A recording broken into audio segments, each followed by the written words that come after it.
Hello everyone, this is Robert, and this video is going to be a little bit different than my standard content on my channel. I don't know if you've been seeing all of these stuff on Kickstarter recently. I know there's plenty of channels on YouTube that are like reviewing Kickstarters, but there's one in particular that showed up that just really speaks to me, and I just kind of wanted to say something about it. I've been seeing the ads for the xDrill recently, and I guess I'm just kind of getting tired of seeing people take, world's first blank or world's first smart blank, or, adding an app to stuff. Like, I don't know if I need a plug-in spatula that also has an app that can tell how many times I've turned how many pancakes or something like that. So I just kind of want to dive into this video, and I think some of the things are kind of irresponsible in the video, maybe slightly deceiving, but more importantly, I just think it's really interesting that this product got to this stage, got to the development cycle, got to a prototype, got on Kickstarter. Right now it's actually funded. They have a lot of trademarks, and I don't know, I'm just amazed. So let's take a look at the xDrill, which is the drill reimagined, right?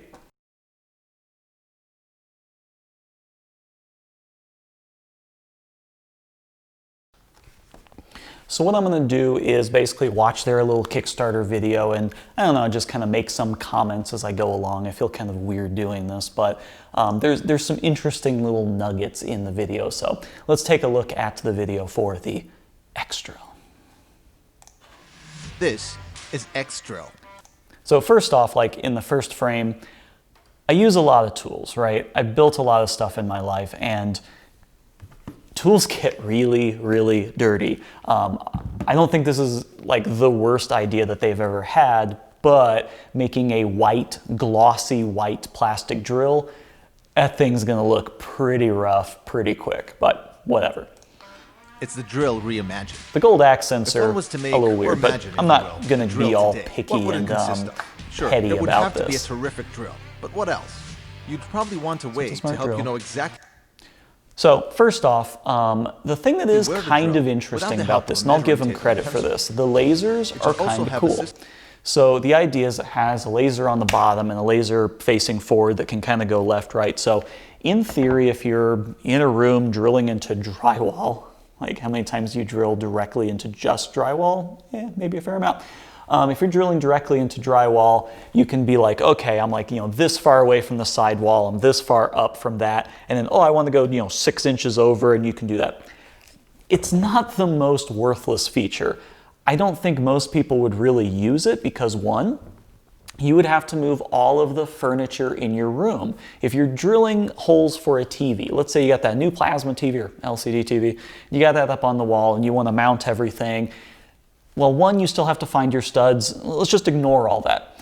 Are you going to have any furniture down there? You're probably going to have like some kind of console or something down below. You might have a plant or a chair in the corner. So you'd have to remove all of that furniture so that you have a clean line of sight. You'd also have to have a perfectly 90-degree wall.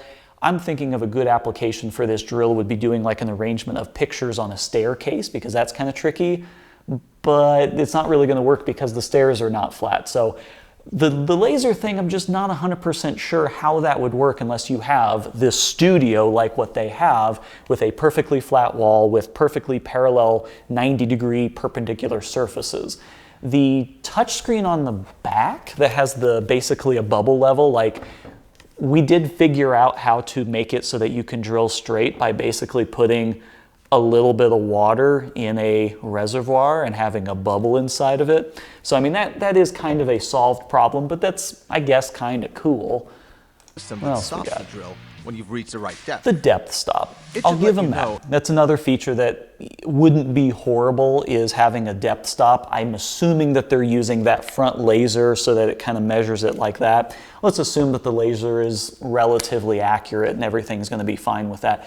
That's not a bad feature. I don't know how many times I've wanted to drill exactly into a perfectly flat surface. That laser is not necessarily going to be perfectly aligned with the drill. It's going to be offset a little bit. So if you have a thin object, like let's say we're drilling into my remote control, you're going to have to make sure that laser is hitting in the right spot. There's some logistical issues behind this, but I like where they're going with the bubble level, the side and bottom laser, and this little depth finder. That stuff is actually not too bad. You could probably find it useful, if you're leveled, and as everything Yeah, today, a little it should centering have a thing, that's touchscreen. not too bad. xDrill's got all that and more. Oh, it's got more. It's made for pros. So let's go back and a also little bit. They touchscreen. showed kind of the screen got there. all I'm that kind of curious what kind of more. connectivity. Okay, so you've got Wi-Fi and Bluetooth. So that's, you know, this is where this stuff starts getting kind of complicated. You've got Bluetooth and Wi-Fi. So we'll get into this a little bit later, but I'm kind of curious how that is all going to function. Is this thing going to always be on Wi-Fi? Is it going to be something you have to turn on and off because there is the app component? If it has Wi-Fi, it's most likely not doing an access point mode that is connecting directly into your phone. It's most likely, like everything else, going to go up to a cloud layer, your phone, and that app is going to connect up to the cloud layer over your Wi-Fi, and then you're going to connect. You could have it as an access point to where you connect directly to your phone. Most likely it's probably going to go up to the cloud.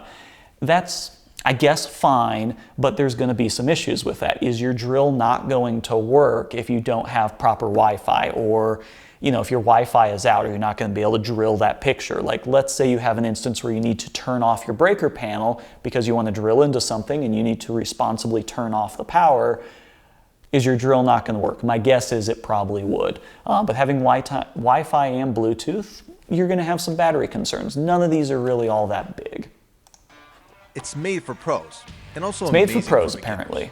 Basically, it's got everything to make drilling This is my favorite so part. much simpler. One of my favorite parts. We're never going to get through that piece of metal. You watch that, what, 16th inch metal, like 16 gauge steel. We're never going to get through that thing. xDrill is first and foremost a terrific drill. Our So we got motor is inches. brushless. Oh, we The got a battery is brushless 21 motor. volts Cool. with a 21 volts. The 21 volt bugs me more than it should because they're not technically wrong. You know, a nominal cell voltage for a LiPo is 3.7 volts. Most people kind of round it up to 4 or whatever. 21 is just, you're going 1 volt higher than the 20 volt batteries that are already out there. So they're just kind of trying to show that they're a little bit better than everyone else because it's made for professionals, of course. Our work rate per charge. The drill works What else both we got? forward and reverse, and it's high. So this is another thing that I thought was kind of interesting about the drill. In another video that they have on the Kickstarter site, I'm not going to go through and watch that whole thing, but the forward and reverse, basic drills, you got one way, flip it the other way, boom. Now I can close my eyes and pick up this drill and I know where that button is. I know that we're on reverse right now. That's forward, that's reverse. And you kind of get this muscle memory with it, right? Because you just kind of feel where that thing is.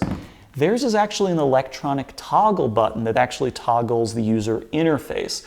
And if you watch the other video, they're pressing it and it's basically just a tactile button that is toggling between forward and reverse. So what that means is you could just, you know, do the drill, toggle it, and okay, I'm going the other way. Or you might have to look at the back of the screen or get to that screen to where you're seeing if it's going forward to reverse. And I don't know about you, but I always kind of think of into a thing or out of a thing, like driving a screw. So you might not really associate that with forward and reverse. I don't know. It's a dynamic change. It's, you know, kind of a fundamental shift on what you're used to. But I do find that interesting that they chose to make that a physical button that goes into the interface rather than the typical mechanical shift. So they're actually electronically changing the motor driver, which is interesting. The top button does seem to be your typical gearbox selector to where they're going from high speed to low speed. So that seems interesting, but later on they will actually show how there is a speed selection in the interface, which Speed low torque reaches 2,000 RPM. Low torque, while 2,000 high torque and goes up to 600. 600. In Pretty case you're standard. not a drill buff, all that technical jargon. See, there's that piece of metal again. They never actually get through it while they're talking about going through the hardest of materials. And I don't know if that, I would classify that as the hardest of materials. And this is, I guess this is just kind of what I have a weird issue with about all of these Kickstarter videos is who's making this content? Like, this is not a crazy nice drill. This is just my, you know, Bosch whatever. This is not a brushless. It's a little bit older. I've had this, I don't know, 5 years or something like that. And I can pretty easily drill, you know, 3/8 inch hard ox or something like that. I can do tool steel if, you know, you're doing everything right with it. This is not that hard. I mean, just simply drilling into sheet metal is not that big of a deal. And if you're making this video claiming it's for professionals, keep in mind this drill is $400. Spoiler alert, it's $400. It's like 3 times more expensive than the Bosch, and they can't even get through sheet metal. The other thing that's funny right here is they just got done talking about the RPM and the torque settings, and they're like, oh, all that fancy mumbo jumbo. It means our drill can go through the hardest surfaces didn't and even do get so through precisely. The angle, I think that one's actually kind of cool, but kind of maybe not.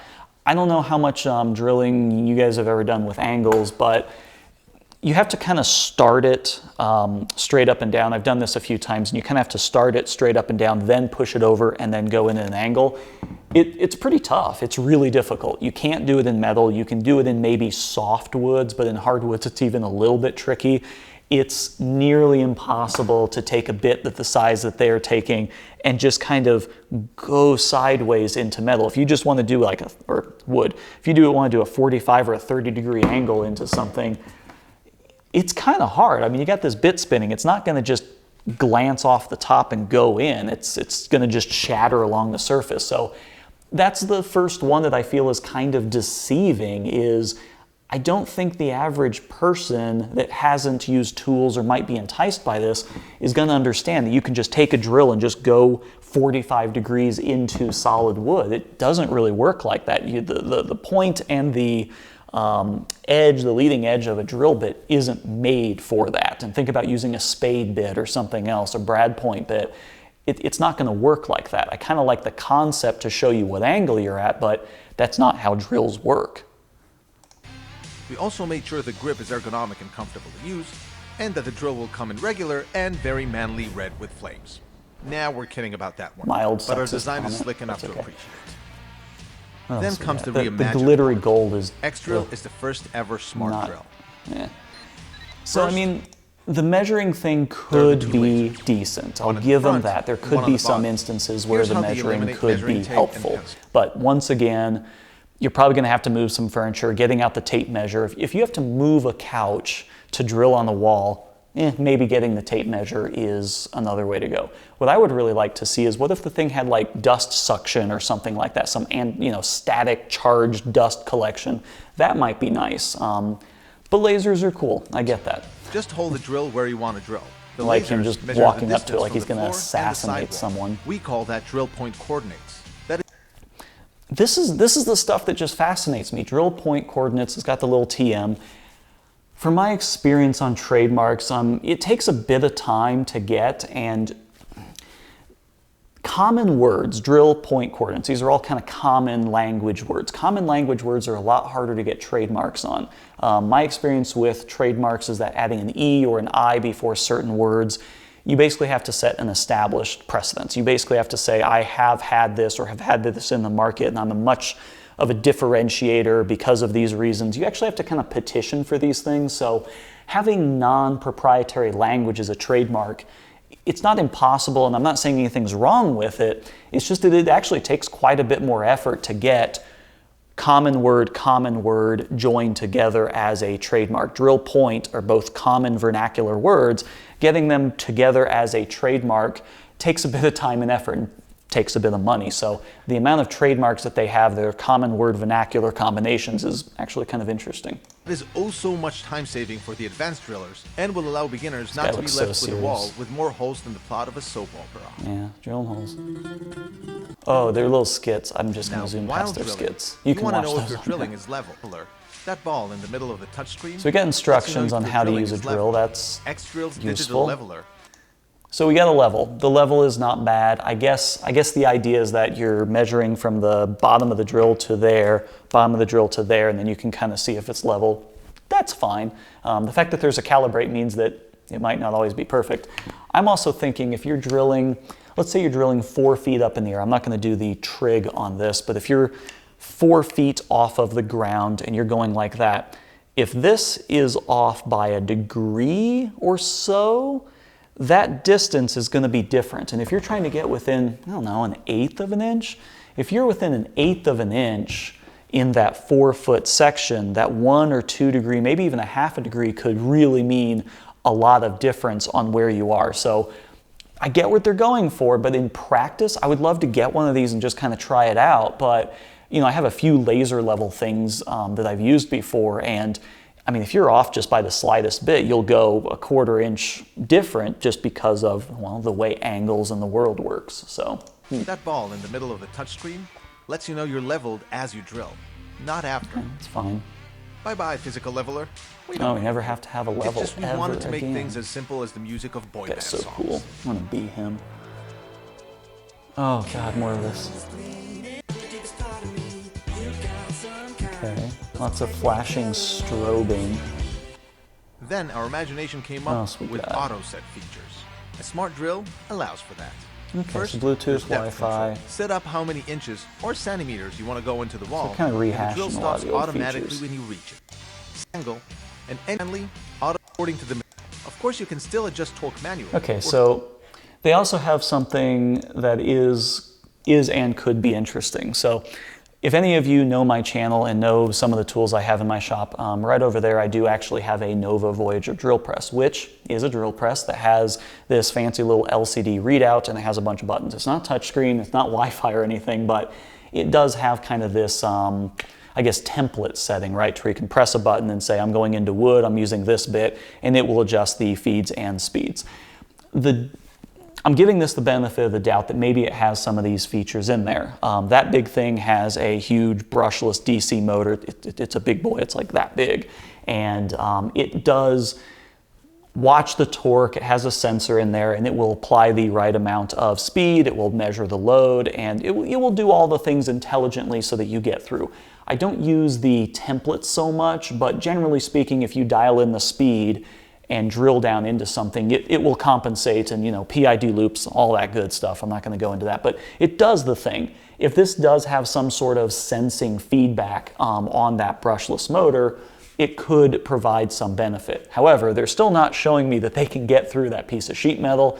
Maybe that is just the marketing team, maybe that's just a demo, benefit of the doubt. So some of these features could be kind of cool, but judging from some of the specs that, you know, I might get into later, it just doesn't really seem like it really is that robust of a drill to use on something like that. And that's totally fine. I'm not like trying to be mean here with that, but a drill press that's, you know, 350 pounds, yeah, you might need to adjust it because you're drilling a 1/2 inch hole into steel. You know, you need that for this. You're probably not going to use this for a 1/2 inch hole in steel. It's, you know, maybe not the right tool. So benefit of the doubt, maybe it does work really well, but if you're drilling into wood, you don't really need to change the settings all that much. Size of the drill bit. Of course, you can still adjust torque Bronze, manually. plastic, We're here to brass, improve, like, not extract. okay. Since it's smart, xDrill comes. So here's where stuff starts getting really, really fun. So if you look at that little screen, you can see that it's got like maximum speed, so you can set the maximum speed. Most drills just use, you know, your standard trigger mechanism. Small squeeze gives you small RPMs, big squeeze gives you big RPMs. This one you can theoretically set the maximum torque, and you can also set the maximum RPM, it looks like, and you also have this custom torque control. You also have some kickback control, I guess. Some of those features could be kind of cool. The thing that I don't like about it, though, is I'm not sure if they have a torque setting or if they have a clutch setting, because a clutch setting, you know, is very different to where, can I even get that clutch to go here? See, it won't go. That's how a clutch works. It's just basically, it expands 2 plates back and forth, and those 2 plates can slip against each other so that if you reach a certain torque limit, it will stop from moving.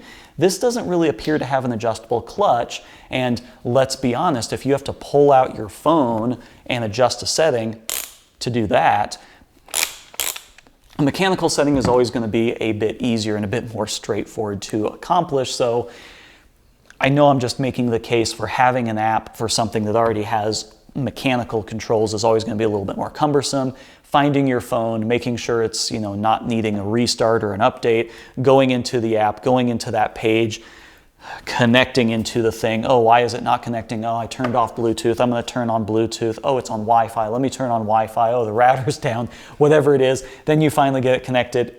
Move that slider over, and now you can drill your hole. I mean, these are the obvious things.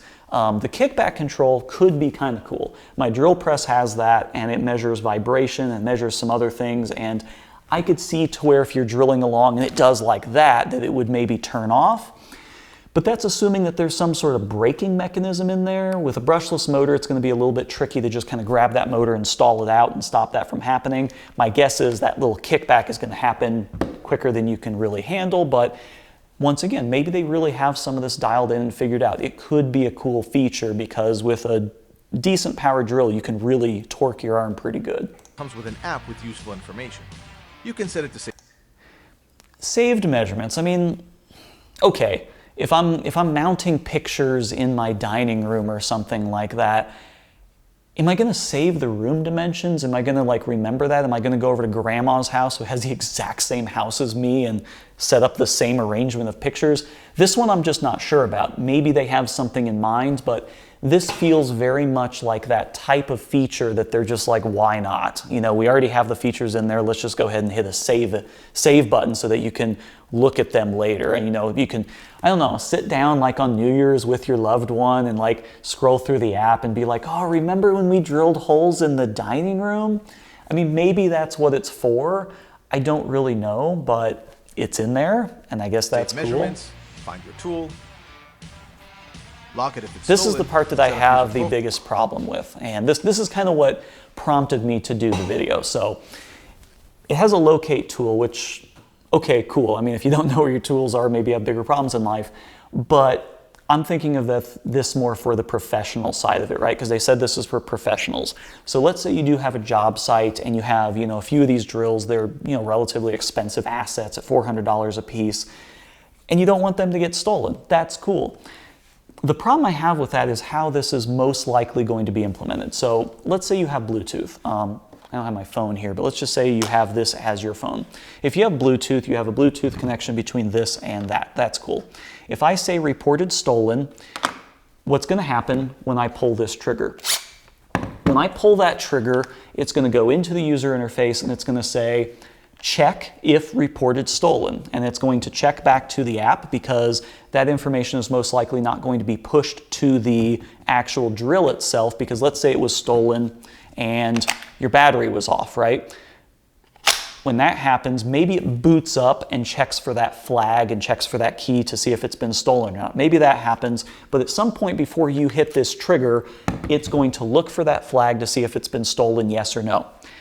That means if it doesn't get that flag or can't communicate back to that base station, the cloud, or whatever it is, if it can't communicate, it's not going to be able to verify if it's stolen, yes or no, and it shouldn't work. I mean, if they're doing this right, it should check, and then if it checks and it isn't stolen, then it will work. If it is stolen, then it won't work. If it doesn't perform that check, then this feature is absolutely completely useless. Now, if this happens over Bluetooth, if your Bluetooth is off, then the check would not happen and the drill would fail to work. So you'd have to turn on Bluetooth, load the app, or do whatever you need to do so that you get that link. If we look at the Wi-Fi side of things and the cloud layer that needs to happen, that means if you brought the drill outside of your Wi-Fi range, you know, your home Wi-Fi range, then that check couldn't be performed, and then someone could theoretically steal your drill. So I guess what I'm getting at is if you're on a job site, you would have to set up Wi-Fi on the job site. Maybe there's no electricity yet. Maybe there's no network infrastructure yet because you're building it with your $400 drill. So if there's no network or Wi-Fi to check against to verify when you pull that trigger if it's stolen or not, then it could just default to like, I guess I'm not stolen because I can't check, and then it would work. So stealing it would be as simple as bringing it outside of that communication realm or bringing it far enough away from someone's phone. So for this to actually function properly, it would need to then check every single time you pull that trigger if that flag has been checked. Am I stolen, yes or no? Therefore, this thing would seemingly operate that every time you pull that trigger, it is communicating back and forth with some app or some other cloud application that is saying, yes, you are free to turn that bit around. And that's the thing that kind of gets me is every time you pull that trigger, Wi-Fi or Bluetooth and some sort of communication needs to happen, What if your phone isn't charged? What if you don't have access to Wi-Fi? What if Bluetooth isn't working? Is it going to prevent you from running the drill? Because if it has a stolen mode, I'm beating the dead horse here, but if it has that stolen mode and you can disable it somehow or say, oh, turn off Wi-Fi, turn off Bluetooth, then someone can just steal the drill and it's a worthless feature. So it either works and it makes it so that the drill always has to be connected to a phone, or it doesn't work and it's a useless, pointless feature. Continuing. Profiles get usage data, runtime torque and speed. Oh, hold on, the usage data. This is another one that's interesting. Maximum speed. You know what? I have honestly lost sleep at night because I don't know what the maximum speed I've gotten my drill up to. I just, I hit that trigger and it spins and I don't know what the real RPM is. I don't know what the fastest I've been is. And what's the other thing? Custom torque. What's the torque setting? Oh, it's like 10. That's a weird one. The other fun thing is kickback control is on or off. I mean, that's fine. You can view settings. And keep count of the number. Where's the fun one? Yeah. Count the number of times you drop your drill. I've dropped this one less times than it took to break, right? If it works, it works. If it doesn't work, it doesn't work. I could drop this once, and if it works, that's fine. I could drop it another time. If it doesn't work, it doesn't work. This one's a weird one. I don't really know what they have in mind, and I have an idea what they have in mind, and I don't like it. Let's say you have a warranty claim. Can they check your app and say that, oh, this drill's been dropped 5 times, we're going to deny your warranty claim? This is one of those features that I can't honestly fathom how or why this could ever benefit me as the owner of the drill, to know that maybe I loan it out to a friend and I'm like sitting there updating the app to see if it's been dropped. Maybe that happens. Or maybe they can use this information to deny a warranty claim. They're like, oh yeah, your maximum speed was 1500 RPM. You've been running this baby too hard and you dropped it twice yesterday. We're going to deny your warranty claim. It's one of those things that maybe I'm just being really cynical and tinfoil hat about it, but why do you need to know this information if not for nefarious reasons? I mean, maybe it's there just, I think it's there just because they can. It's got some sort of IMU or accelerometer inside to detect, all this stuff. So someone somewhere was like, you know what? I can just put in there how many times it's been dropped. It just doesn't seem like a feature that anyone needs or wants. And I'll be honest, apps are very expensive to develop. I mean, this thing probably cost at least $250,000 to develop, just the app side, if they're doing it for dual platforms and all that other stuff. Apps are very expensive. There's a lot of development costs there. Times you dropped the what else we got? Yeah, but you didn't even think that's a thing. We did. Oh, this guy. xDrill is made by robots, people who truly love construction and okay, DIY. so they're talking about the company and whatnot. Okay, they got an innovation award from, I don't really know who that is. That white shiny is just strange to me. Maybe it's a prototype. I'll just give him that. So I'm really not sure what else to say about this drill. Maybe it's going to be awesome. Maybe I'm going to end up owning one, and in 6 months, or well, okay, maybe in like 3 years when the thing finally comes through, I'm going to have one. I'm like, guys, I was so wrong. This thing is the bee's knees. Maybe it's going to be like that. Maybe there are some cool features. Maybe they do have some firmware updates planned to where it can do some really cool things like automatic tapping or like a hammer drill function or something like that. But from what I've seen from the video, it looks like they're leaning on deceit more than they're leaning on true, actual, good development. Everything seems to be like, oh my God, what can we do with a drill? What is not smart? What doesn't have an app? And they're just like, my drill doesn't have an app. Okay, what do we do with it? Let's make a drop sensor. Let's make a sensor that if it's more than 16 feet away from you, it beeps. And that's not a real one, but it just seems like they're really stretching and reaching. And I think all of this is pretty obvious, but the thing that I don't like is I just don't like how they're portraying it as a professional drill. And I don't know if a lot of people are really kind of reading between the lines and understanding, like the thing I said about the theft protection, or if you have a reason to have the theft protection, like, here in my shop, if they steal my drill and leave everything else, I made out pretty good. This is, the least expensive thing for them to steal in the shop. But if you're on a job site, that could be a legitimate concern, having your tool stolen out of your toolbox. But if you're at that kind of like asset tracking situation, there are better asset trackers out there for sure for lost tools. But Bluetooth and Wi-Fi are not really a great solution for tracking because once again, you just bring it right outside of the Wi-Fi range and either doesn't work or it does work and then the feature is absolutely useless. So there's just a lot of features that really haven't been thought out in terms of how people actually use the tool. The measuring system is just assuming that you're going to have a perfect wall with all perpendicular surfaces and no real obstructions to it. And I don't know about you, but if you're really hanging something on the wall right, you might not use the floor sometimes, you might use the ceiling. Sometimes those things are, kind of parallelograms, and sometimes you kind of have to follow the lines with what works well. Not every house is perfectly square, not even close to it, and sometimes the ceiling line is the better visual line. So what do? You drill upside down like that? It's just weird. I don't really fully understand it, and you know what? If this video gets enough views and gets enough traction, I will seriously consider getting one of these things because I would love to do a teardown. I'd love to do a full review. $400 is a bit much to do it on my own, but let's see. If you guys are interested in this and you think it's worth me looking into and you think I'm completely wrong, let's get a lot of views on this video and let me get one of these things when it comes out and eventually whenever that is. Let me play with it. Let me see what I think. Let me see if I can find a use for some of the features.